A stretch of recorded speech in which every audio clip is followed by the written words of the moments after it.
사랑하는 성도 여러분, 지난 시간에는 사람의 양심이 어떻게 화인 맞아 가는지에 대해 말씀드렸습니다. 양심이 조금이라도 살아있는 사람은 죄를 지으면 죄책감이 들지만 양심에 화인 맞은 사람은 무감각하기 때문에 사망에 이르는 죄와 같은 큰 죄도 서슴지 않고 지어나갑니다.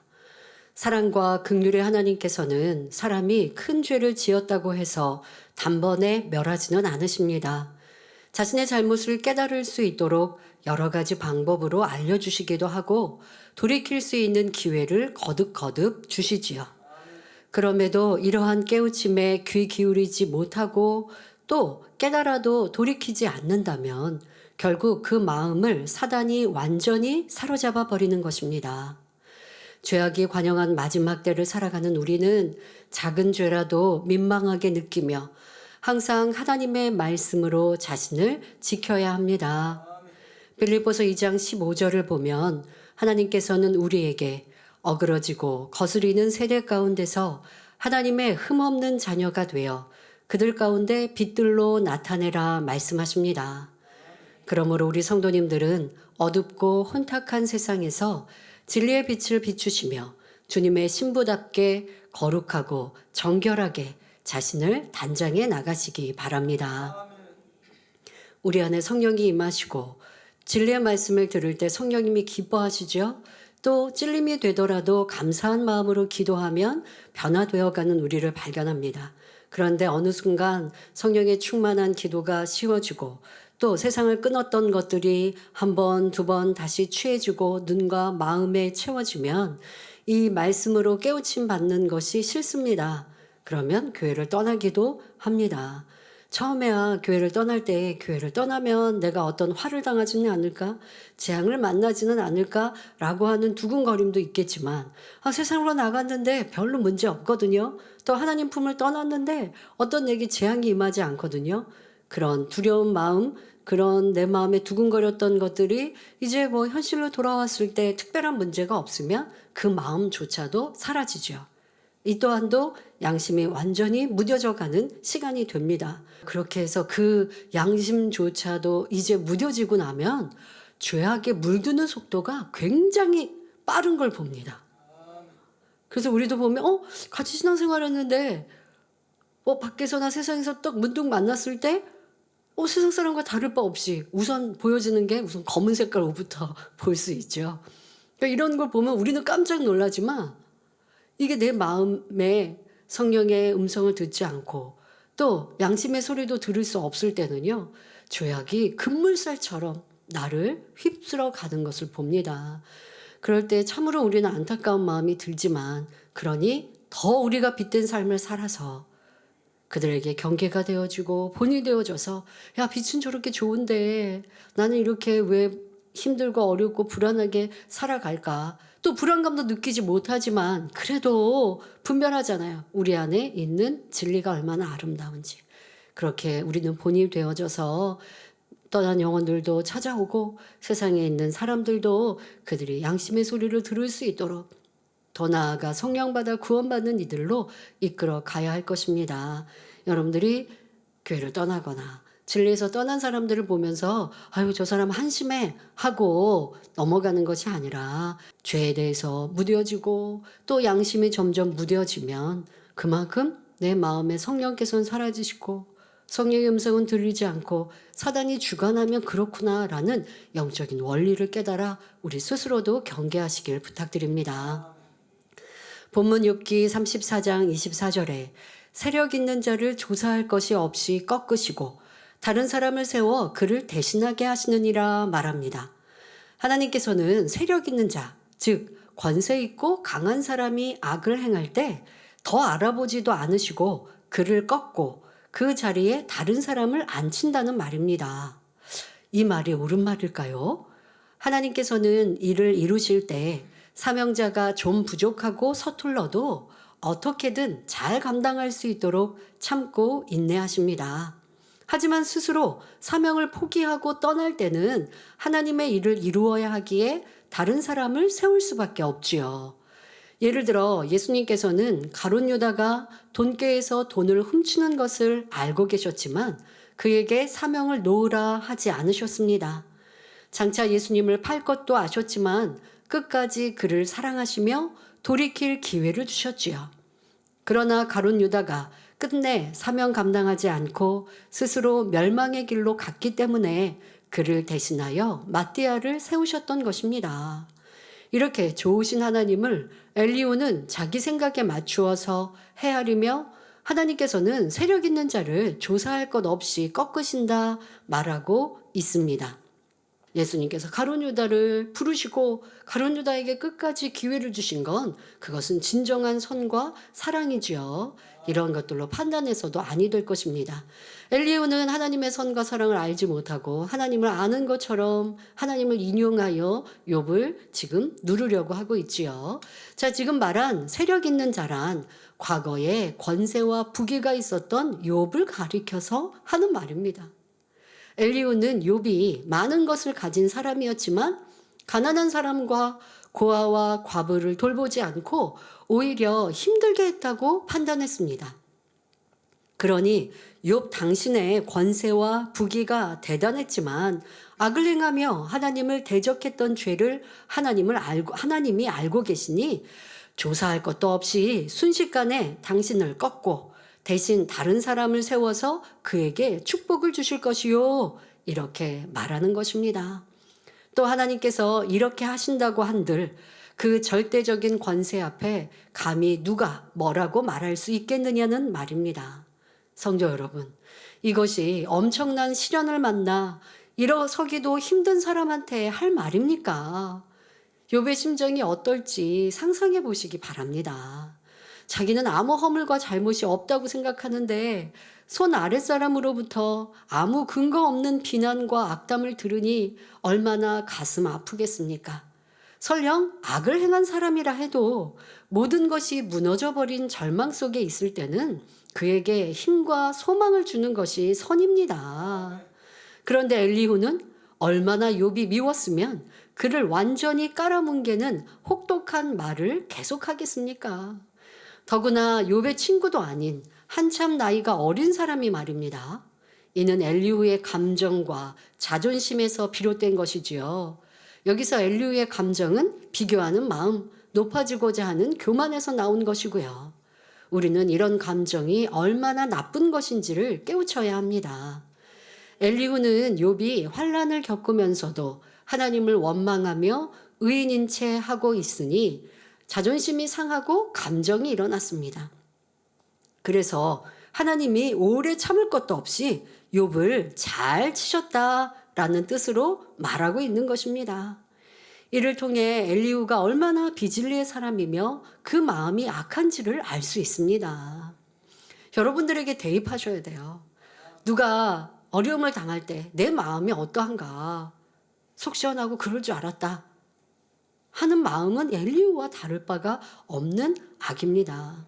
뒤에 설명합니다마는 또 서로 비슷한 그런 위치에 있는 사람들끼리는 더더욱 상대가 잘 되면 싫고 잘못되어지면 고소하고 자, 이런 비교하는 마음, 교만한 마음, 내가 더 드러나고자 하는 마음, 그런 마음에서 심히 악한 말과 마음이 나오고 있는 것, 이것을 우리의 삶 속에서 잘 살펴야 하겠습니다. 그리고 그런 악이 조금도 있지 않도록 변화되고 깨어지고 그것을 내 안에 악이다라고 인정해서 그런 뭔가 이렇게 제가 저 사람 그럴 줄 알았어 한다든가 심히 악을 행하니까 어려움을 당하니까 그래 하나님께서 그렇게 오래 참으셨지 그러면 이제는 좀 치셔야지 이런 말들은 안 돼요 여러분.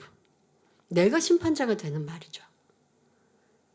항상 여러분들의 입술 안에 하나님을 인용하고 말씀을 인용하는 것은 웬만큼 하지 마시고 내가 어떤 말을 내었을 때 이것이 어떤 생각과 마음으로 말하고 있는가라고 하는 것을 이 욥기 강의에 들은 말씀에서 비교하시고 해서 나를 잘 발견하십시오. 지난날 욥이 부유하고 권세가 있을 때 엘리후의 자존심이 얼마나 견제받고 있었는지를 알 수 있는 것이죠. 엘리후는 그동안 억누르고 있었던 자존심과 감정이 폭발하니 아나무인격으로 욥을 판단 정지하고 자기 마음대로 헤아리며 꺾어버리고 있습니다. 여러분 이런 것들이 우리 많거든요. 상대가 잘 되고 머리가 되고 인정을 받아요. 인정받으니까 내가 그 앞에서는 섬기는 모습처럼 대합니다. 그런데 영 마음이 불편하거든요. 왜? 그 사람이 전에 나보다 밑에 있는 사람, 나중에 온 사람인데 이제 나보다 더 높은 위치에 됐고 인정받는 사람이 됐어요. 이게 사실 내 마음은 불편해요. 그런데 저 사람이 인정받고 있는 현실이니 드러낼 수가 없죠. 진리의 마음은 어떠해야 되는데 온전히 기뻐하고 즐거워해야죠. 야, 나보다 뒤에 왔는데 믿음이 저렇게 좋아? 일꾼으로 인정받아? 참 기쁘다. 내가 기관장이었고 이제 기관 식구였는데 이제 그 사람이 기관장이 됐어요. 나는 기관원이 됐어요. 야, 내가 기관장으로 기관 식구를 잘 돌봐서 이렇게 저분이 머리 되게 했구나. 내가 잘 도와야지. 온전히 기뻐해야 되는데 온전히 기쁜 게 아니고 마음이 불편한데 불편한 내색을 할 수가 없었어요. 왜? 분위기가 그러니까. 그런데 나는 자존심이 상하고 이것이 싫었거든요. 그랬는데 상황이 또 역정된 거예요. 상대방이 어떤 잘못된 게 드러났다든가 아니면 상대방이 다시 낮아졌어요. 그러면 내 안에 있었던 불편함이 부글부글 이 감추었던 것들이 이제 드러나서 나도 함께 그 사람의 허물을 들추고 말하고 비난하고 또 낮아지면 아유 그럴 줄 알았어. 저 사람은 그래야 돼. 이게 그 사람 자리야. 이렇게 평하고 있는 모습 잘 되고 있을 때에도 이미 내 마음은 잘 되고 있는 상대를 보고 불편했고 감정이 상해 있었다는 것이죠. 이것을 찾아내어야 여러분 안에 있는 악한 감정, 자존심, 비교하는 마음들 이러한 비진리의 속성들까지도 버리고 그래야 다음에 그런 일을 만나도 온전히 진리 안에 기뻐하는 선만 채울 수 있는 것입니다. 나랑 비슷한 사람이었는데 그 사람이 잘 되면 박수 쳐주고 나도 닮아가면 되고 또 잘 못됐다고 높아졌다가 낮아지면 나에게 경계를 삼고 나도 그런 모습이 되지 않도록 더 겸비하고 겸손해야지 라는 마음을 가지면 되지. 왜 그것을 같이 비난해야 합니까? 내 입에 왜 비진리의 말들을 같이 담아야 합니까? 왜 그런 말을 들으면 고소하고 속 시원해집니까? 남의 나쁜 말, 잘못된 말을 들으면 영 시원해지고 있는 그런 말 듣기 좋아하는 내 귀, 그런 말을 하고 싶어하는 내 입은 심히 악한 것임을, 엘리야와 같은 악임을 평상시에도 비교하고 있었고 내가 더 높아지고자 했던 마음임을 발견해야 할 것입니다. 자존심은 남에게 굽히지 않고 자기 몸이나 품위를 스스로 높이는 마음을 말합니다. 세상에서는 자존심을 버리느니 차라리 죽음을 택하겠다 말하는 사람도 있지요. 그래서 어떤 의견이 차이가 나고 내 의견이 좋다라고 나는 생각하는 거죠. 그런데 내 의견을 상대방이 무시하는 것 같고 아니면 그게 뜻대로 되지 않으면 그래도 내 의견이 맞다고 다른 사람의 의견들이 이리 굴러가고 있는데도 그렇게 하면 안 된다고 이게 무슨 자존심이라도 높이는 것처럼 내가 인정받는 것처럼 그래서 사람들을 힘들게 하는 이런 사람도 있고 누가 조금 나를 무시하는 것 같으면 화를 내고 화평이 깨어지는 이러한 것들도 다 자존심이지요. 진리는 무엇라 가르칩니까? 예수님께서 십자가에 달리셨을 때 많은 사람이 하나님의 아들이거든 십자가에서 내려와 봐라. 내려오면 내가 믿겠다 하고 예수님을 조롱했습니다. 만일 예수님께 자존심이 있었다면 조금이라도 자존심이 있었다면 이 말을 듣고 단번에 십자가에서 내려와 보아라 내가 이러한 능력자다 하나님의 아들이라 라고 하셨을 것입니다. 아니 처음부터 십자가를 지실 리가 없지요. 그러나 예수님께는 조금의 자존심도 없으시기에 다투지도 시시비비하지도 감정 갖지도 않으시고 감정 상하지도 않으시고 온전히 죽어주실 수 있었던 것입니다. 감정이 있으니까 감정이 상해요. 감정이 없으면 상할 리가 없어요. 불편할 것도 없고 힘들 것도 없고 서운할 것도 없고 슬플 것도 없고 괴로울 것도 없고 충만함을 잃을 필요도 없어요. 상대가 나를 무시해요? 좀 무시당하면 어때요? 낮아지면 어때요? 그참에 좀 더 낮아지죠. 그럼 하나님이 높이시고 세우시는데. 근데 자존심이 있으면 그게 안 돼요. 진리를 아무리 듣고 암송했어도요. 그게 안 되는 거예요. 자존심 상하면 어떤다고요? 슬퍼지죠. 힘들어지죠. 기쁨을 잃죠. 이게 여러분 자존심 상한 거라는 걸 좀 찾아내셔야 합니다. 지금 내가 왜 안 충만하지? 제가 가끔 드리는 말씀 있어요. 안 충만한 자신을 문제시하시라고. 지금 내가 충만해? 안 충만해? 잘 살펴야 되고요. 안 충만하면 왜 안 충만하지? 아니 저 사람이 나를 뒷말에서요. 뒷말을 듣고 안 충만할 이유가 뭐 있지? 불편해서, 자존심 상해서. 이렇게 자기를요 정확히 보자고요. 근데 그러지 않고 저 사람이요 저에 대해서 안 좋은 말 해서요. 그래서 제가 안 충만하잖아요. 그러면 그 사람은 변화 안 돼요. 누가 나를 뒷말을 해도 안 충만할 이유가 없어요. 그냥 계속 충만할 수 있어요. 왜? 뒷말하는 사람 그 사람이 죄를 지은 거지. 그 말을 들었다고 내가 죄를 지어요? 그 말을 들었다고 내 귀가 더러워져요? 아니거든요. 그렇게 말을 했어도 나는 하나님의 아들 딸이요. 나는 천국 백성이요. 항상 기뻐하라 하시는 말씀에 순종해서 기뻐하면 되는 거지. 나쁜 말 했다고 안 충만할 이유는 없습니다. 그 이유는 뭐냐? 자존심이 상하고 감정이 상해서입니다. 그러니까 내 안에 있는 악한 감정 버리면 되는, 문제 해결되는 거예요. 그러면 누가 뭐라고 해도, 누가 나를 끌어내리려고 해도, 누가 나를 잘못됐다 해도 상관없는 참된 주님의 평안을 누릴 수 있는 것이지요. 이것이 온전히 죽어진 것입니다. 사도 바울도 그랬습니다. 복음을 전파하다가 갖은 누명을 쓰고 핍박을 받았지만 자기에게 로마의 시민권이 있다는 것을 드러내지 않았습니다. 그 당시 로마는 유럽과 아시아 일부와 아프리카까지 다스리는 대제국이었기 때문에 로마의 시민권을 가진 사람을 함부로 체포할 수 없었습니다. 사도 바울에게 자존심이 있었다면 감옥에 들어가지 않고 로마 시민권을 행사했을 것입니다. 내가 조금 더 편하게 사역하겠다라고 한다면, 아니면 좀 육신의 생각을 동원해서 내가 이렇게 잡히고 감옥에 가고 하면 하나님의 영광을 가리잖아. 우리는 별의별 이유를, 변명을 대면서 내 유익을 구하지 않습니까? 사도 바울이 육신의 생각을 동원했다면 그랬을 것이나 사도 바울은 하나님의 뜻을 알았습니다. 잡히는 것이, 또 로마로 이송되는 것이 복음 전파에 유익하고 하나님의 뜻, 주님의 원하시는 뜻임을 알았기에 그 어려운 길을 가신 것이지요. 사도 바울은 자존심을 버렸기에 누가 잡으러 오면 잡혀가고 때리면 맞으며 오직 하나님의 공의에 맡겨 드렸지요. 성도 여러분, 자존심은 백해무익함을 알아야 합니다. 자존심이 있으면 남을 섬기기가 어렵습니다. 이해하지 못하는 마음, 용서하지 못하는 마음, 지적하려는 마음도 다 자존심에서 비롯됩니다. 엘리후의 감정 또한 자존심에서 나오는 것임을 알아야 합니다. 대개 상대와 나를 비교할 수 있는 관계에서 자존심이 상하지요. 자기와 무관한 사람이라면 상대가 잘 되든 높아지든 크게 상관하지 않습니다. 예를 들어 보겠습니다. 시기하는 마음이 있는 사람은 가까운 동료가 칭찬을 받으면 자존심이 다치게 되어 있습니다. 자기도 잘하고 싶고 칭찬을 듣고 싶은데 그러지 못하니 상대와 비교하는 마음 가운데 자존심이 상하는 것이죠.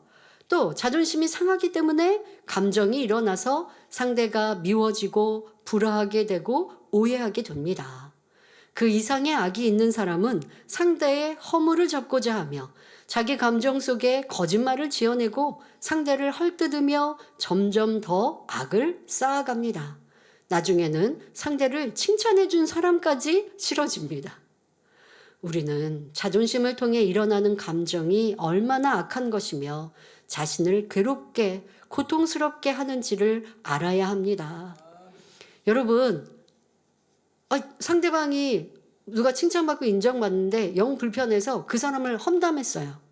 내가 험담했던 사람은 두세 사람인데 그 말이 일파만파 전해져서 내 귀에 들어올 때는 내가 하지 않은 말까지 막 부풀려져 있습니다. 그러니까 결국 그런 말을 했던 내가 나쁜 사람이 된 거죠. 되게 속상하겠죠? 자, 이럴 때 이 불만을 어떻게 해야 합니까? 무슨 불만이요? 내가 그 칭찬받는 사람에 대해 험담했잖아요. 그것이 일파만파 커졌든 눈 커지듯이 커졌든 내가 잘못한 거. 그러면 거기에서 끝나나요? 아, 험담했습니다. 아버지 용서해 주세요. 끝나나요? 왜 내가 그렇게 상대를 험담할까? 아, 이건 내가 비교하는 마음에서 그 사람이 나보다 더 잘 되니까 싫은 마음이구나. 사람에게는 잘한 것도 있고 못한 것도 있기 나름인데 왜 나는 사람들이 잘한 것으로 칭찬할 때 왜 잘못한 것을 말하고 싶을까? 이거는 내 눈이 정확해서 현미경까지 정확해서 잘못한 걸 고치라고 조언해 주는 게 아니라 그 사람이 칭찬받는 게 싫은 마음이죠. 이러한 내 안의 악한 감정들을 찾아내서 내가 했던 말들이 다 눈덩이같이 커져가지고 내가 도리어 나쁜 사람이 되었을 때 속상한 게 아니라 이렇게 내가 악한 말을 내어서 내가 스스로 고통스러워진 거예요. 그것을 인정하고 회개하고 이제 변화되면 모든 일들이 다 아름답게 화평하게 이루어지는 것이죠. 바로 내 자존심과 악한 감정이 악한 말을 내었고 상대를 힘들게 하고 나를 괴롭게 하고 나를 얼마나 이 비참하게 만들어 가는가라는 것을 깨달아서 이제 크고 넓은 마음을 가지십시오. 그런데 이 자존심으로 낸 말, 자존심이 상하는 내 모습은요, 나만 고통스러운 것으로 그치지 않습니다. 사람들까지 힘들게 합니다.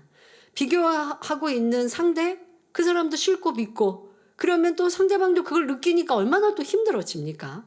그뿐입니까? 그를 칭찬하는 사람도 있으면 그 또한 그 사람도 미워지고 싫어지고 불편해지고 불화가 생기니 나만이 아니라 다른 사람 제3자에게까지 이게 해를 끼치는 내 자존심이라는 걸 알아야 합니다. 이렇게 자존심으로 인해 분쟁이 일어나고 사단의 회방을 받게 됩니다.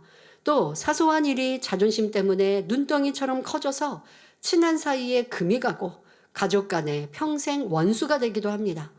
자존심 때문에 교회 안에서 시험에 들고 은혜가 떨어지며 믿음도 잃어버리기도 합니다. 심해지면 교회와 주의 종이 싫어져서 교회를 떠나는 경우도 있지요. 이처럼 자존심은 자신의 존재감을 높여주는 것이 아니라 도리어 해를 끼칩니다. 반대로 자존심과 감정을 빼내버리면 상대가 잘 되는 것을 보면 함께 즐거워하며 두루 화평을 이루니 하나님의 무한한 사랑을 받을 수 있지요.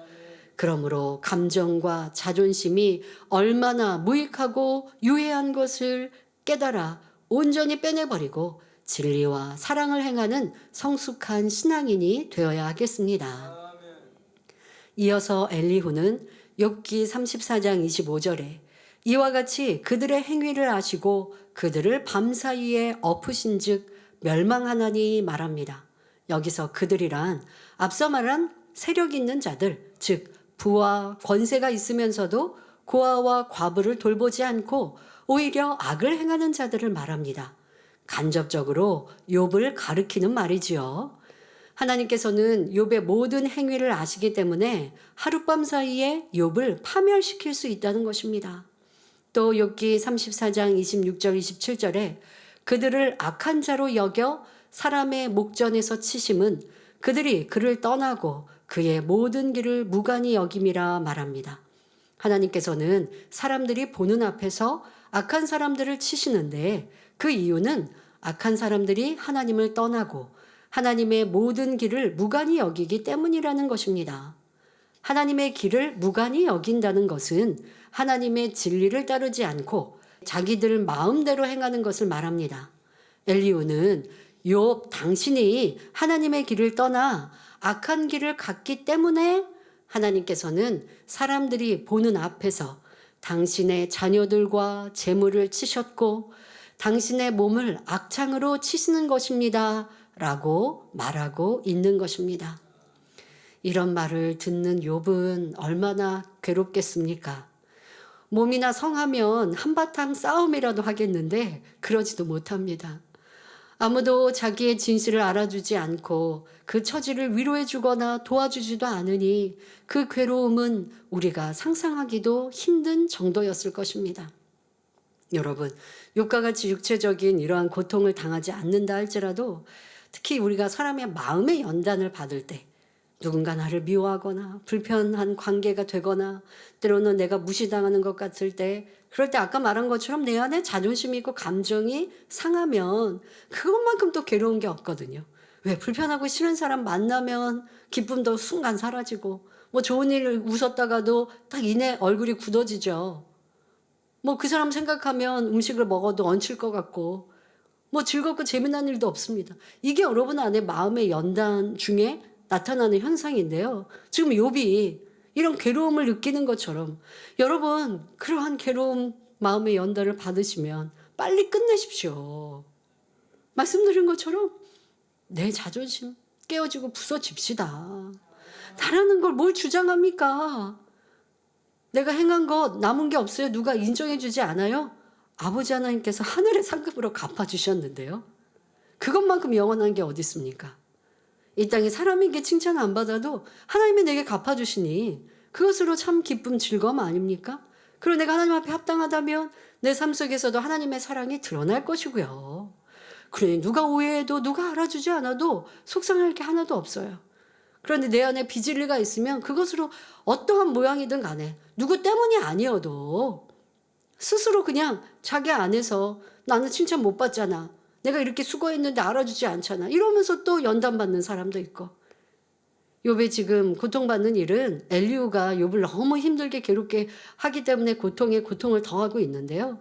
여러분들도 누구 때문에도 그리하고 내 스스로 내 감정, 자존심이 나를 참 구차하게 하고 힘들게 하고 괴롭게 한다라는 거 우리 인정하여서 깨어지고 죽어지는 복된 성도님들 다 되시길 바랍니다. 엘리후는 계속해서 자기가 하나님이 되어서 욥을 정죄해 나갑니다. 여전히 욥에게 직접적으로 말하지 않고 간접적으로 표현하고 있습니다. 욥은 친구들과 계속 논쟁하다가 감정이 격해져 있으므로 욥을 직접 자극하면 유익될 것이 없기 때문이지요. 욥기 34장 28절에 그들이 이와 같이 하여 가난한 자의 부르짖음이 그에게 상달케 하며 환난 받는 자의 부르짖음이 그에게 들리게 하느니라 말합니다. 이는 욥 당신이 가난한 자들을 얼마나 못살게 굴었으며 당신으로 인해 환난 받는 사람들이 얼마나 많이 있습니까? 그러니 그들이 하나님께 부르짖었고 하나님이 그 기도를 들으신 것입니다. 이렇게 하는 말입니다. 엘리후의 공격의 강도가 점점 높아지고 있습니다. 엘리후는 지식이 출중한 욥과 친구들의 대화에 끼어들어서 그들을 책망할 수 있을 만큼 똑똑한 사람이며 타인의 인정을 받는 사람이라 했습니다. 이런 사람의 입에서 나오는 말이니 욥을 모르는 사람들에게는 그럴싸하게 들리지 않겠습니까? 성도 여러분, 우리는 어느 누구의 말이라도 그 말을 듣고 치우치거나 흔들리는 일이 없어야 합니다. 욥의 입장에서는 엘리후의 말들이 너무나 기가 막히고 억울하며 억지스러운 말이었습니다. 엘리후는 얼토당토 않는 말로 욥을 판단 정죄하고 있지만 우리는 욥이 어떤 사람인지 잘 압니다. 욥은 육적으로는 정말 흠이 없고 선한 사람이었지요. 하나님께서 욥기 2장 3절에 그와 같이 순전하고 정직하여 하나님을 경외하며 악에서 떠난 자가 세상에 없느니라 말씀하실 정도였지요. 부한 사람이나 가난한 자를 똑같이 대했고 연약한 사람들을 최선을 다해 도왔으며 배우지 못한 사람이라 해서 업신여기지 않았습니다. 이런 사람이 세상에 얼마나 있겠습니까? 그런데 엘리후는 욥의 선한 행위와는 정반대의 말들로 엄청난 누명을 씌우고 있습니다. 제3자가 엘리후의 말만 듣고 있으면 욥은 정말 나쁜 사람으로 보일 수밖에 없지요. 세상에는 엘리후처럼 잘못된 가치관을 가지고 판단 정죄하며 오해하게 만드는 사람들이 많이 있기 때문에 항상 깨어 진리로 분별할 수 있어야 합니다. 욥처럼 선한 마음으로 좋은 일만 해온 사람이 엘리후 같은 사람에 의해 거짓이 유포됨으로 오해와 누명을 쓴다면 얼마나 고통스럽겠습니까? 그런데 다른 사람을 힘들게 하는 악한 사람도 처음에는 누구나 천진난만한 어린아이였습니다. 그러면 그가 악하게 된 이유는 무엇일까요? 자, 그 이유 첫 번째는 원수마귀 사단이 이 세상을 지배하고 있기 때문입니다. 아담이 범죄함으로 하나님께서 아담에게 주셨던 권세를 원수마귀 사단에게 넘겨줬고 또 우리가 사단에게 어둠의 비진리에 순종했기 때문에 이제 우리 사람은 원수마귀 사단에 속해 있게 되었단 말이에요. 하나님의 아들, 딸, 하나님의 자녀가 아니라 이제 어둠의 자식이 되었어요. 그런데 원수마귀 사단, 어두움은 말 그대로 사람을 점점점 죄악으로 물들게 합니다. 원수마귀 사단은 사람을 착하게 만드는 일은 없어요.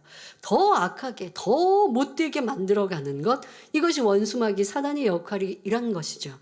이 세상은 원수마귀 사단이 지배하고 있으니 세상의 문화를 통해서도 또 우리 사람 스스로의 생각을 통해서도 계속 사단이 역사함으로 내 스스로를 악하게도 죄를 짓게도 만들어가고, 또 여러분들이 살아가고 있는 이 모든 것들, 세상 문화 한번 보세요. 문화 또한 세상 노래 또 미디어로 보여주는 내용들에 좋은 정보보다는 음란하고 악하고 더러운 것들이 참으로 많지 않습니까? 그런 것들을 또 원수마귀 사단의 지배하에 악한 사람을 통해 그렇게 만들어간다는 것이죠. 자, 그러니 사람은 이 세상에 살아가면 살아갈수록 점점 더 악해진다는 것입니다. 또 둘째는 성장하면서 부모나 사람들을 통해 주변 환경을 통해 악한 것을 듣고 배우면서 점점 악이 입력되었기 때문입니다. 우리가 어렸을 때 태어난 그 모습 그대로 멈춰 있지 않죠?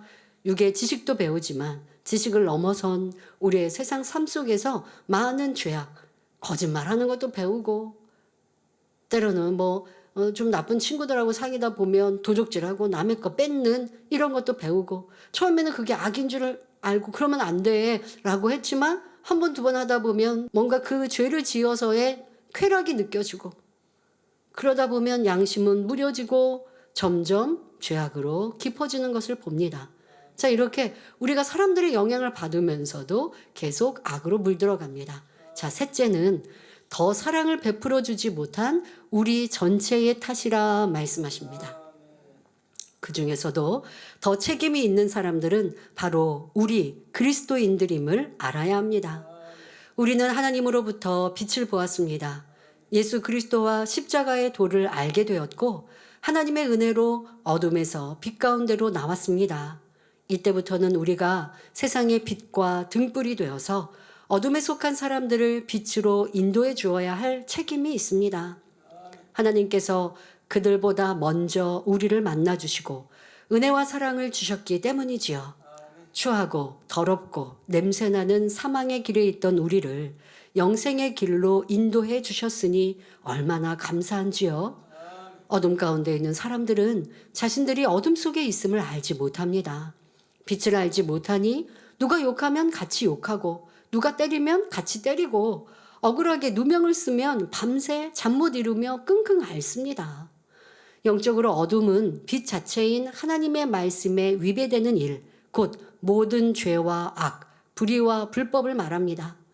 우리도 전에는 어둠 가운데 있었지만 주님의 은혜로 빛을 보았기 때문에 어둠 속에 있는 사람들을 이해할 수 있습니다. 그러니 그들을 무조건 악하다 할 것이 아니라 용서하고 긍휼히 여기며 사랑할 수 있어야 합니다. 무엇보다 선과 사랑, 진리의 아름다움, 평안함, 위로와 기쁨을 보여주어야 하지요. 세상 사람들은 불이익을 당하면 미워하고 다투는데 진리의 사람은 이해하고 용서하며 양보하면서도 기쁨이 넘치고 행복해 보입니다. 직장 안에서 분명히 그리스도인이라 라고 나를 밝혔어요. 그러니 상대방은 항상 뭘 볼 때도 교회 다니는 사람이라고 생각하겠죠. 그런데 내가 그리스도의 향기를 바란단 말이에요. 그러면 그것으로 점점 빛의 아름다움을 느끼고 따라오게 되는 거예요. 힘들게 하는 상사에 대해 욕하며 비난하는데 진리의 사람은 묵묵히 웃을 뿐 함께 비판하지 않습니다. 성실히 일하고 다른 사람의 어려움을 도와주니 의지가 되지요. 밤새 술 마시고 오락에 빠진 사람들보다 교회에 다니며 재미없게 사는 것 같은데 항상 에너지가 넘치고 건강하며 밝고 명랑합니다. 이것이 세상 사람들에게 그리스도의 향기를 바라는 것이지요. 주님께서 우리에게 세상의 빛과 소금이 되라 하셨으니 더욱 책임감을 가지고 적극적으로 선과 사랑의 빛을 비추어 곳곳마다 어둠을 물리치고 정화시킬 수 있어야 하겠습니다. 또한 지금 엘리후가 욥을 판단하며 말하고 있을 때 그 말을 제3자가 바로 욥을 모르는 사람들이 들으면 아, 욥은 진짜 나쁜 사람이구나. 하나님이 그의 악 때문에 이렇게 심판하셨구나 라고 오해하기 딱 좋은 말을 엘리후는 하고 있잖아요. 그러니 우리는 이 안에서 교훈을 삼아야 한다 했습니다. 바로 사람들의 말을 들을 때에도 그냥 그 사람의 감정으로 악한 말을 낼 수도 있고 거짓말로 부풀려 말할 수도 있고 없는 것을 있다 할 수도 있고 또 굳이 말하지 않을 것들을 꺼내어 가지고 상대를 끌어내리려고 하는 말들도 있고 그러니 여러분 사회생활을 하실 때 내 귀를 주의하셔야 합니다. 어떤 말을 들을 때 그냥 쉽게 동조하지 마시고 그 말을 평가할 수 있지 않는 이상은 듣고 흘려버리시고 그걸 남기지 마시고 남겼다가 같이 판단 정죄하는 죄를 지어서도 안 되고 또 그 자리에서 같이 그런 말 한두 마디 상대가 하는 말을 여러분들이 듣고 같이 비판하는 그것도 판단 정죄가 됩니다. 그런 일도 하지 마시고 들은 얘기가 내가 꼭 분별해야 될 상황이라면 정확한 일들로 사실로 확인하되 또 그렇지 않은 남의 험담의 일들은 알아보지 않고도 문제될 거 없잖아요. 그런 것에 여러분들이 같이 동조해서 판단과 정죄의 죄를 지을 필요가 없는 것이지요. 더더욱 교회 안에서는 대화할 때 간증이 하나님의 영광이 누군가를 칭찬하는 이런 선하고 아름다운 사랑의 대화가 되어야지 그렇지 않고 누구를 비난하고 이렇게 했는데 저렇게 해야 되는데 하고 비판하는 말들 그런 말을 하는 사람이 있으면 여러분들이 경계하시고 그런 말에 같이 내가 동조하지 않고 전달하지 않을 때에 아버지 하나님께서 그 모임에 축복해 주시고 그런 사람의 기도에 응답해 주신다는 것도 명심해야 하겠습니다. 이어지는 본문을 보면 욥기 34장 29절에 주께서 사람에게 평강을 주실 때에 누가 감히 잘못하신다 하겠느냐. 주께서 자기 얼굴을 가리우실 때에 누가 감히 배울 수 있으랴. 나라에게나 사람에게나 일반이시니 말합니다. 엘리후는 먼저 주님께서 사람에게 평강을 주실 때 누가 감히 잘못하고 계십니다 라고 말할 수가 있겠느냐 했는데 이는 무슨 뜻일까요? 하나님께서 욥 당신을 하룻밤 사이에 멸망시켜 버리면 그동안 당신으로 인해 환난을 겪었던 사람들에게 평강이 임할 것이 아닙니까? 그때 하나님께서 그들에게 평강 주시는 것을 누가 잘못했다고 말할 수 있겠습니까? 이런 뜻입니다. 그러니까 욥이 사람들에게 너무 크게 해를 끼쳤다는 거예요. 그러니 해를 받은 사람들이 욥이 하루아침에 멸망당하면 평안해진다는 것이죠. 욥에 눌리고 괴로움을 당하고 했던 사람들이 욥이 멸망당하면 욥으로 받았던 그 환난을 사라지니 그들에게 평안해지잖아요. 하나님께서 그래서 욥에게 어려움을 당했던 사람들에게 욥을 치시고 그들에게 평안함을 주신 들 무엇이 잘못이냐라고 말하고 있는 것입니다. 이 안에는 엄청난 정죄가 따라 있죠. 바로 욥은 악한 사람이다 라고 하는 것, 이것이 깔려 있는 것이고 욥이 당한 어려움은 하나님이 욥을 치신 것이다 라고 하는 것입니다. 우리의 말 안에 이런 판단 정죄가 참으로 많고 내가 재판장이 되어 있는 일들이 너무나 비일비재함을 알아서 우리의 생각과 말 한마디에 항상 주의해야 합니다. 선만 행했던 욥에게 악한 당신이 없어지면 다른 사람들이 평강을 누릴 것이다 라고 말하고 있으니 욥이 얼마나 기가 막히겠습니까? 더구나 욥은 성령시대의 사람이 아니니 그 마음의 고통이 더할 수밖에 없습니다. 상대방을 괴롭게 하고 악한 말을 낼 때 보면요. 그 상대가 했던 선행들까지 지금 욥이 그런 일들을 계속 당했습니다. 욥의 친구들도 욥이 행한 선행을 악했다라고 말을 하고 너가 인정받고 드러내기 위해서 그렇게 한 선행이지 그나마 친구들은 그렇게라도 말했는데 엘리후는 선행을 행했다라고도 말하지 않죠. 남을 괴롭게 했다라고 지금 말하고 있는데요. 상대가 영 싫고 미우면요. 그 사람이 행했던 그 선행을 다 나쁘게 바꿔서 말하는 이런 일들을 듣고 보게 되죠. 그러나 이럴 때 분별해야죠. 아, 그게 아닌데? 저 사람은 이렇게 구제하고 선행을 행했는데 그런데 왜 저렇게 말을 할까? 라고 분별할 수 있어야 하는데 사람들은 내가 나도 그 사람 같이 비판하고 싶고 판단하고 싶으니 진리로 또 행함의 열매로 분별하지 않더라는 것입니다. 엘리후의 이러한 모습들이 우리의 삶의 과거에 얼마나 많이 있었는지 하나하나 기도하면서도 발견하고 그때그때마다 판단하고 정죄했고 하나님을 대신하여 심판하고자 했던 일들, 상대를 오해하고 전달했던 말들, 이런 것들도 회개하여서 어떠한 흠도 점도 없는 우리가 되시길 바랍니다. 이어서 주께서 자기 얼굴을 가리우실 때에 누가 감히 배울 수 있으랴 했는데, 이는 욥 당신이 악하기 때문에 아무리 애통하며 부르짖는다 해도 하나님을 뵐 수가 없는 것입니다 라는 의미입니다. 엘리후는 계속해서 자기 마음대로 하나님과 욥의 관계를 설명하고 있는데 그 표현들이 갈수록 태산입니다. 하나님은 욥을 떠나신 적도 없고 떠나신 것도 아니고 멀리하거나 버리신 것도 아닙니다. 오히려 욥을 만나주시고 축복 주시기 위해 그릇을 만들고 계시는 중이지요. 그러니 엘리후의 말 한마디 한마디가 얼마나 잘못되었는지요. 성도 여러분은 하나님을 얼마나 가깝게 느끼십니까? 우리 하나님께서는 저와 여러분의 마음속에 계십니다.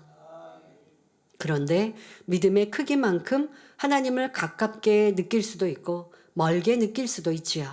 믿음이 큰 사람은 늘 응답과 축복을 통해 하나님을 가깝게 느끼지만 믿음이 작은 사람은 체험이 없으니 하나님이 멀리 계신 것처럼 느껴집니다.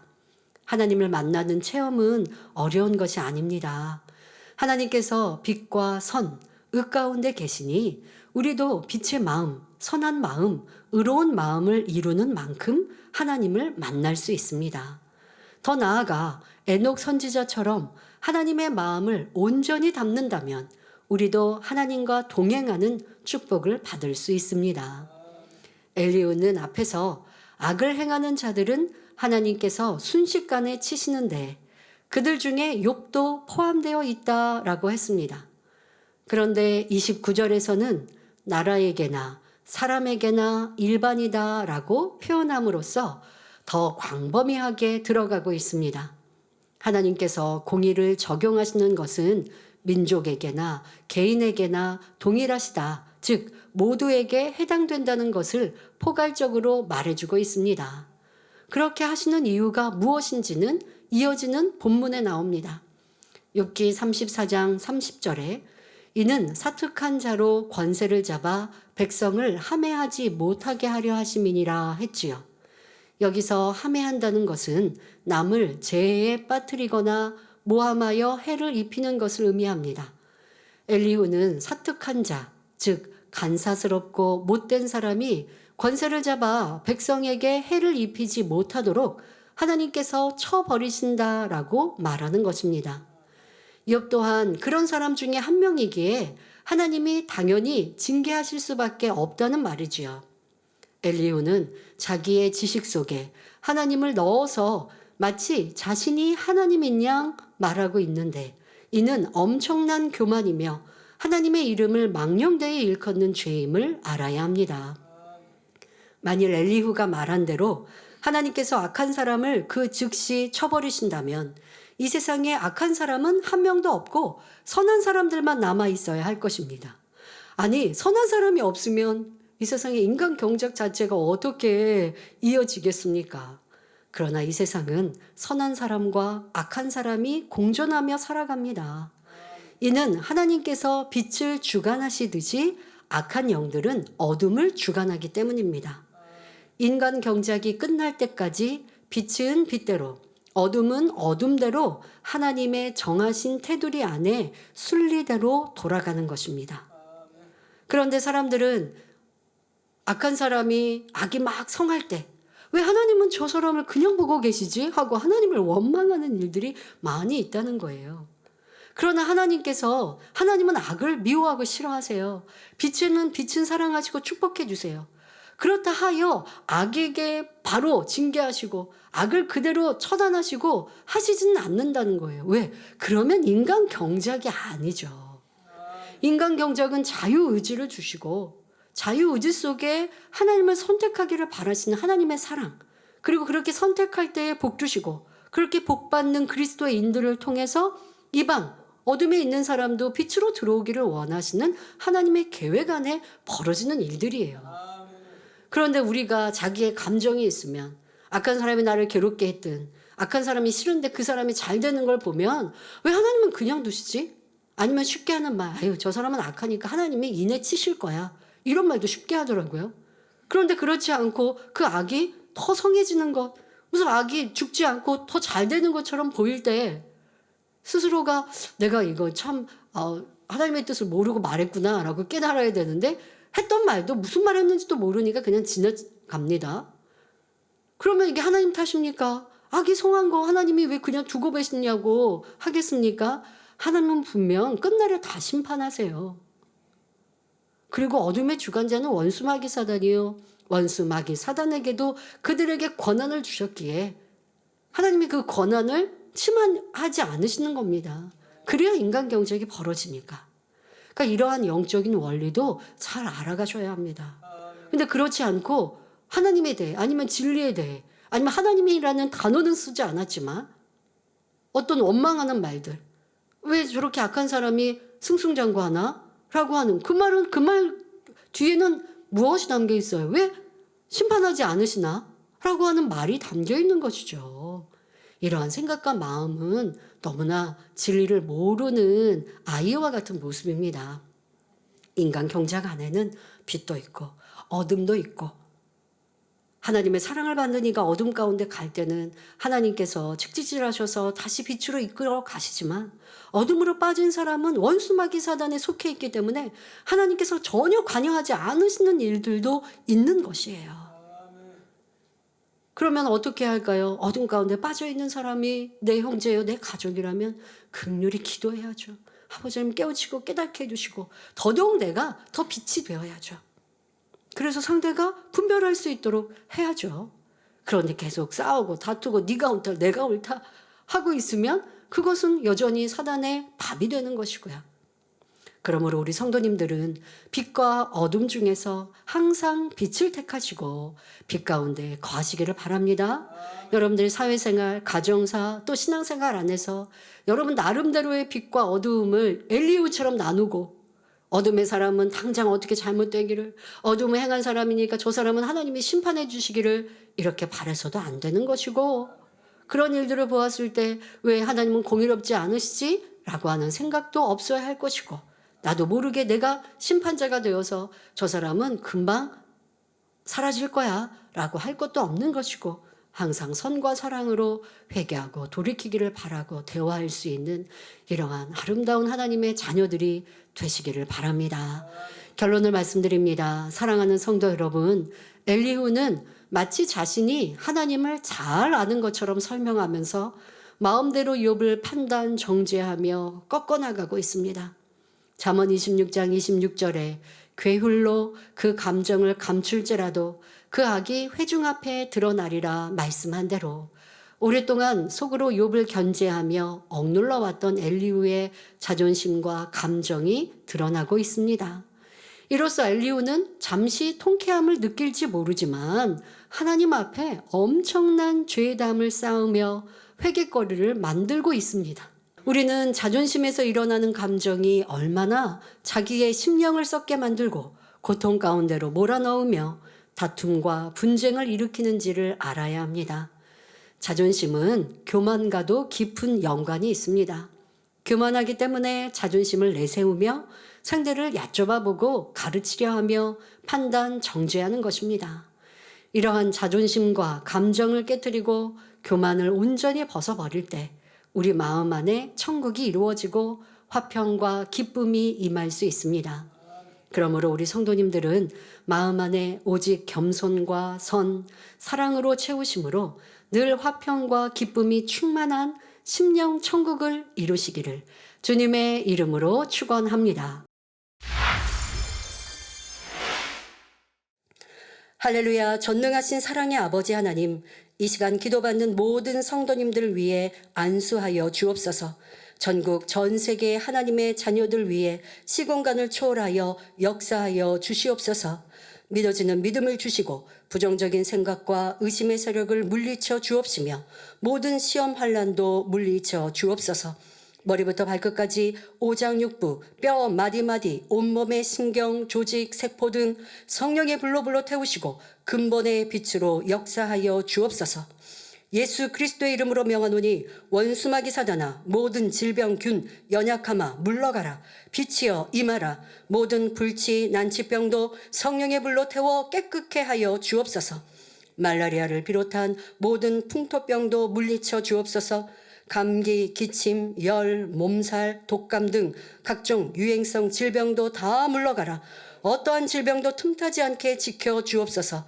각종 암과 전이된 것, 에이즈, 백혈병, 뇌졸중, 고혈압, 저혈압, 심장병, 폐병, 위장병, 당뇨, 부인병, 피부병, 갑상선 질환과 모든 염증도 깨끗게 하여 주옵소서. 소아마비, 중풍, 관절염, 디스크도 온전케 하여 주옵소서. 요통, 두통, 신경통을 비롯한 모든 통증은 사라질지어다. 간질, 자폐증, 우울증, 조울증, 공황장애, 노이로제, 치매 등 모든 정신질환도 물러가라. 모든 마비된 것도 풀어지고 일어나 걷고 뛸지어다. 눈도 잘 보이게 하옵시고 귀도 잘 들리게 하여 주옵소서. 소경은 눈을 뜨고 귀머거리는 들으며 벙어리는 말할지어다. 각종 사고 후유증도 깨끗게 하시고 부러진 뼈도 붙여 주옵소서. 화상 입은 것도 온전케 하시고 화기야 물러가라. 열도 물러가라. 아버지 흉터나지 않게 역사하여 주옵소서. 마약을 비롯하여 각종 약물과 독극물 중독도 깨끗함을 입을지어다. 죽은 신경과 세포가 살아나며 죽은 자도 살아나게 하여 주옵소서. 잉태의 축복도 주시기를 원합니다. 예수 그리스도의 이름으로 명하노니 원수마귀 사단아 하늘 공중권세 잡은 악의 영들아 물러가라. 그의 사자들도 물러갈지니라. 이 땅의 악한 영, 더러운 영, 거짓되고 간사한 영, 이간질하고 미혹하는 모든 어둠들은 물러가라. 모든 흉악의 결박을 풀고 어둠아 물러가라. 빛이여 임하라. 아버지 하나님 부르짖어 기도할 수 있는 능력을 주시고 죄를 버리고 성결될 수 있는 능력을 주옵소서. 영혼이 잘됨같이 범사에 잘되게 하시고 가정의 복음화도 이루어 주시기를 원합니다. 한 주간도 모든 사고와 재앙으로부터 지켜주시고 불통이 없는 형통한 삶을 살 수 있도록 축복해 주옵소서. 성령의 불담으로 천군 천사와 주님의 불꽃 같은 눈동자로 모든 하나님의 자녀들과 가정, 일터, 사업터를 지켜주시기를 원합니다. 학생들에게 지혜와 명철을 더하시고 공부할 수 있는 뜨거운 마음과 열정도 더하여 주옵소서. 마음과 생각을 세상에 빼앗기지 않도록 지켜주시고 하나님을 뜨겁게 사랑하는 학생들로 축복하여 주시옵소서. 하나님의 자녀들이 먹으나 마시나 입으나 무엇을 하든지 하나님 앞에 영광 돌리는 삶이 되게 축복하여 주시기를 원합니다. 나는 하나님을 만났노라, 체험했노라, 응답받았노라, 축복받았노라 간증하는 입술이 되게 역사하여 주옵소서. 아버지 하나님 감사합니다. 홀로 영광 받으옵소서. 우리 주 예수 그리스도의 이름으로 기도하옵나이다. 아멘.